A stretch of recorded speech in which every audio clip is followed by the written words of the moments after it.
la République démocratique du Congo, alors que tous les autres pays africains croisent les bras et se contentent, comme les grandes puissances qui sont derrière le Rwanda, de déclarations d'intention, comme celle de l'Union africaine. On les a connus beaucoup plus vifs pour attaquer des pays où il y avait pourtant des logiques légitimes. Où est la fameuse force en attente de la CEDEAO, qui était prête à se jeter comme un aigle contre le Niger, contre le Mali et le Burkina Faso?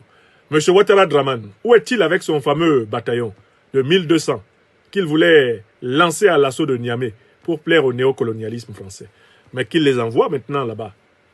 Eh bien, contre les terroristes rwandais. Où sont les forces en attente de l'Union africaine?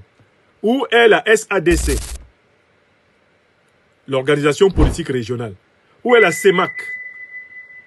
Où sont les puissances d'Afrique centrale pour constituer une task force et contraindre Kagame à entendre raison et à arrêter de terroriser tout le monde? Parce qu'en fait, Kagame devient le grand terroriste d'Afrique centrale.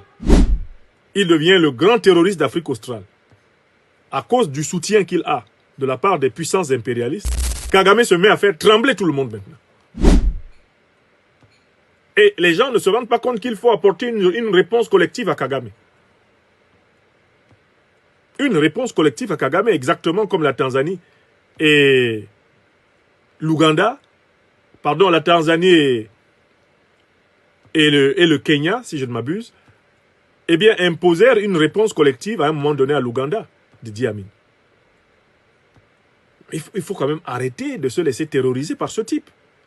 Alors qu'il y a la SADC, alors qu'il y a la CEMAC, alors qu'il y a l'Union africaine, mais qu'est-ce qu'elles font toutes ces organisations-là? C'est maintenant qu'elles doivent montrer leur capacité à agir contre le terrorisme. Et elles ne montrent pas pourquoi, parce qu'elles sont, pour la plupart d'entre elles, soumises au néocolonialisme occidental.